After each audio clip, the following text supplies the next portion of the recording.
For today's video, I'm going to be using computer paper in an array of colors. You will need scissors, glue, and a pencil, and the pencil is optional. I chose the color blue, and you're going to fold the paper in half.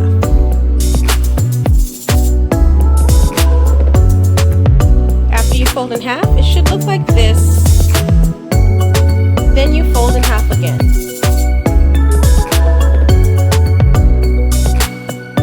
What you're going to do right now, you're going to use your scissors and your glue for this portion.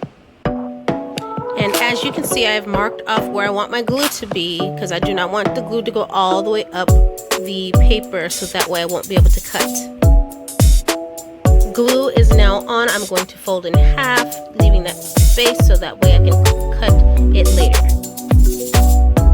At this point, it should be forming a tunnel inside of it, as you can see. Now we're going to use our scissors to start cutting. Maybe 1/4 of an inch wide.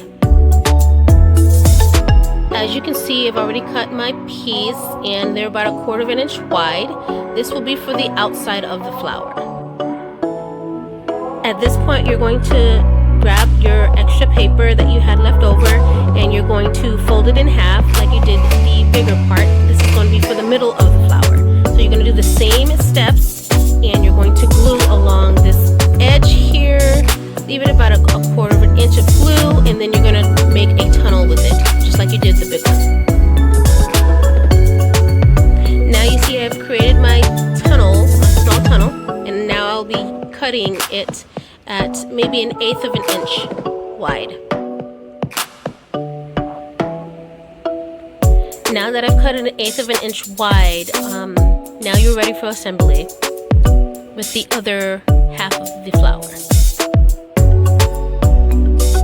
So now you're going to take a corner of the paper that you just cut and you're going to roll it to make a tube. As you can see, I've begun to roll the corner of the paper and I will continue and then glue it closed. I've got my paper all rolled and I'm going to glue off that corner so it can stay closed. Now we are ready for assembly. So what we're going to do is we're going to take the smaller one and we're going to begin to roll it around the stem. Make sure you have your glue handy. What I'm doing now is I'm rolling a little bit on the stem and then I'm adding glue as I go. So I'm rolling and then I'm adding glue down to this edge here. And as I roll, it'll stay together. So I'm going to continue that and then I'll come back to the bigger portion. Once you are finished rolling, it should look like this.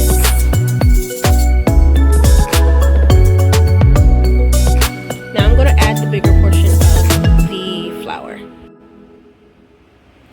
As you can see, I've already started to roll the second portion of the flower. You're going to go a little bit underneath that last one that you did, so it's going to touch the actual stem of the flower, and you'll see that in just one moment after I finish gluing and rolling this on. So I noticed it was not rolling correctly, so I went back in with my scissors and I actually made the pieces up here maybe 1/8 of an inch rather than 1/4 of an inch.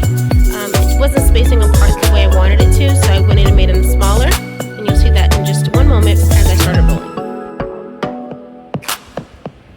So here you see the finished product. Some of them are better than others. Again, this is what I just finished making, and this one here is what I did earlier today. So of course I like the purple one because it's actually acting the right way.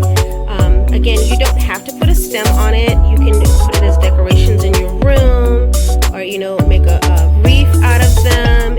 Mother's Day is coming, you can make flowers for mom, grandma, sister, aunt, just someone you love. It doesn't have to be for Mother's Day. You can make it for anybody. You can make it for dad, brother, sister, anybody.